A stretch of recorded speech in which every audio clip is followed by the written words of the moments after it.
In this tutorial, we're going to continue working with forms, and we're going to see what else we can do with user input. I'm going to delete the data that we just worked with. I'm going to leave the form here, and I'm also going to leave the input submit. So it should look like this. So what we're going to do in this tutorial is create a group of checkboxes. Checkboxes can be used to select multiple choices inside of our form. So to do this, we are going to click checkbox group in the input tab, and we're going to give it a name. And what this does is it gives each checkbox a name. So for this example, let's do language, and we're going to create some checkboxes that allows a user to click and say which languages they speak. So underneath name, we have checkboxes, and inside the checkboxes we have label and value. And the label is what is going to show up beside the checkbox. So in the first one, let's say English. And the value is the actual checked value that's going to be passed to the action, or to the server, once we submit it. And what that means is, if something is checked, if something has a checkbox inside of it, then it is going to say, whenever it's received by the handler file, it's going to say English, if English is checked. And let's give this one a label of Spanish. And so if this one is checked, it's going to say Spanish. And I would think that there are some people that can speak more than just English and Spanish. So let's click this plus right here and add another language in. Let's say German. Alright, and I'm going to add in one more. Let's call that one French. Alright, now we have created 4 checkboxes: English, Spanish, German, and French.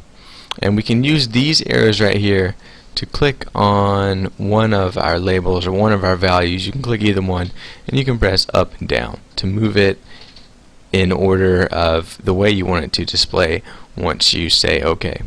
And right here it says layout using line breaks or a table. And basically it'll either put break tags in between your checkboxes, or it'll create a table for you that will create individual rows for each checkbox and label. So for this one, we're just going to use the default, which is line breaks. We're going to say OK. So let's inspect this a little bit and see what we just generated. Here we see that it has wrapped all of our checkboxes in a paragraph tag, and right here is our first input. You see it's of type checkbox, and it has the name language, which each one have, and it also has the value Spanish, which is what would be submitted if that checkbox is checked, and it also has an ID. And in the last tutorial we did the labels a little bit differently, and there are 2 methods that you can use to create a label, and this is the second method. What you do is you create your label, or you create your input first, whichever one you want to create. I'm going to show you how to do it by creating the label first. You create a label and you call it Spanish,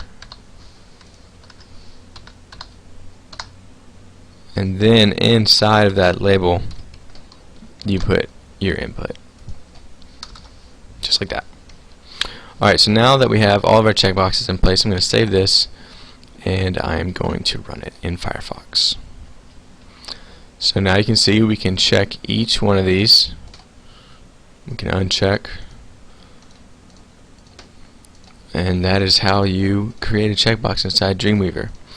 These are very useful when people are selecting multiple different things.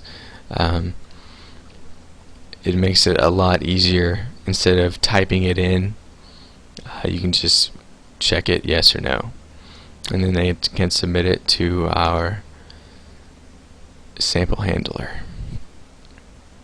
And that's how you create checkboxes inside of Dreamweaver. In the next tutorial, I'll be going over radio buttons and radio groups and the differences that are in between checkboxes and radio button and groups.